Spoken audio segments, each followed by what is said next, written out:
Now, in the UK, there was anger and chaos in the House of Commons last night, with the government accused of denying MPs the right to vote on a contentious European issue. Having promised MPs a chance to vote on the issue of the EU arrest warrant, the House found it was not even on the list. Sadiq Rizvi has more on the row. Order. Westminster is in uproar as British Prime Minister David Cameron and his Home Secretary Theresa May are accused of double-crossing MPs.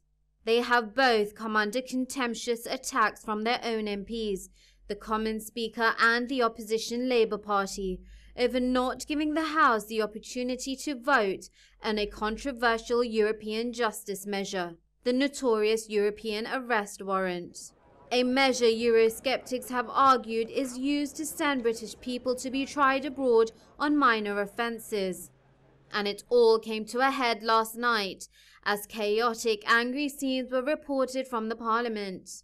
MPs who believed they were going to be given a vote on a package of 35 EU justice measures soon found they would only be asked to approve 11 out of them, with the highly debated European arrest warrant not even on the list. Something the government promised MPs only 2 weeks earlier. This has been a rather sorry saga, and the House should not be put in this position. I think most of us think that a commitment made is a commitment that should be honoured. Unprecedented reactions were seen as a protest vote was called, sparking rebellions from all sides. It's a disappearing magic trick. 1 minute the European arrest warrant is there, the next minute it's gone. 1 minute you see it, the next minute it disappears. It's her Paul Daniels Act. As his Home Secretary came under fire, Cameron, along with other senior Tory MPs, rushed back from a banquet, still in their white ties just in time to cast their ballot, defeating the protest vote by a mere 43. The vote on the EU justice measures then took place immediately, passed by an overwhelming majority. The ayes to the right, 464. The noes to the left, 38.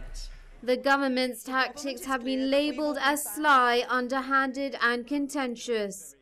It is tainted with chicanery. It is not the way this Parliament should be treated. The UK Independence Party latched onto the spat and criticised the government's cunning approach. David Cameron promised the country, promised the House of Commons, at Prime Minister's questions, there would be a vote on the European arrest warrant. His own Whip's office tried to play it too clever. They tried to play clever games in Parliament, and they reduced it to an absolute farce.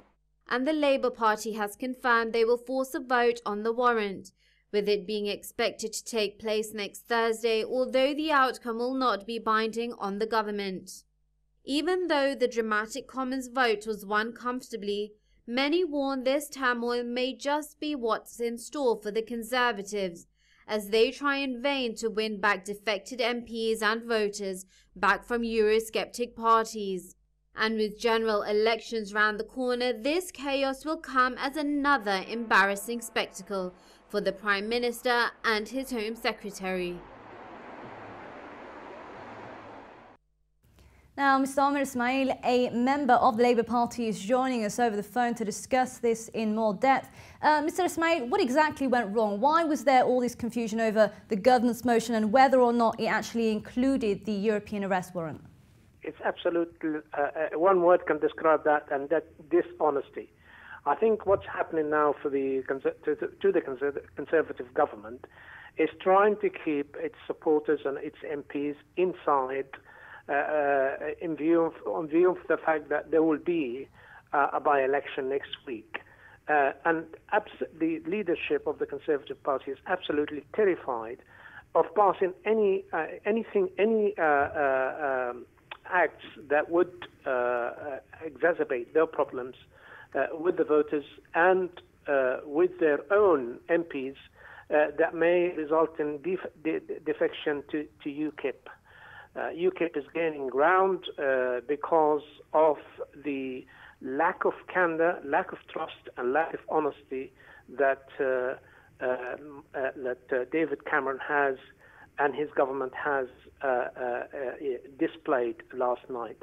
It's an absolute shameful that the country is suffering while David Cameron is trying to keep his party together. Now, the motion was actually voted in by a majority, but of course it didn't include the European arrest warrant. And the government, though, does say that the vote does act as a verdict on the European arrest warrant. So essentially, was this warrant, was it voted on or not? It has not been voted on, and I think that's why the Labour will bring that to be debated on Thursday. It is absolutely unacceptable that a government, after promising and making a solid promise that they will consult and give the opportunity to the House to debate and vote on such issues, is to change its mind at the last minute and try to play a three-card trick on the MPs that do represent the entire country and represent the interest of the country. And instead of fighting what is really the interest of the British public and trying to improve their standard of living, the Conservative Party is busy fighting amongst themselves. How can they claim that they are one nation party? Now, of course, Labour have announced that they're going to force a vote on this warrant after the opposition debate next week. We know it's not actually binding, so what effect is that meant to have? Well, it isn't binding, and you're absolutely right, but I think it will actually highlight the problem that the Conservative government have put the MPs and the House of Commons into, and that is an issue such as this has to be debated, and every aspect of it has to be looked at and scrutinized. In effect, what the Conservatives have done is that they have prevented the legitimate representatives of the people of this country from doing their job. And that in itself is rather shameful, and it plays in the hand of those who see the Conservatives as a party of the past. They see the politicians are people who are not in touch, and it actually creates distrust within the public. The public in Britain at the moment are fed up with the politicians and their tricks, and really the Tory party, the Conservative Party, should actually take the lead with the Labour Party to try to gain the trust of the British people again. These kind of affairs do not go anywhere to gain trust. And in the short term, they did win the motion, the Tories. In long term, you're saying that obviously they've affected the trust of the public. How is that trust going to then be implemented or going to affect the general elections next year then? Well, I think in 2015 the British people will speak, and I'm sure that they're going to take a dim view of the chicanery that the Conservative Party and the government have tried, and the tricks that they played on the MPs. The British people do have a long memory.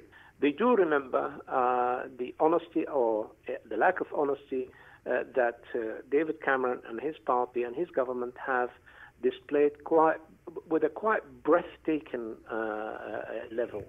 It is dishonesty at the most, and it is absolutely criminal that the majority of people of Britain are suffering from a falling standard of living, with the food banks queues are growing, and what the government is doing is trying to save its skin. Yes, Mr. Omar Ismail, a member of the Labour Party, joining us over the phone from London.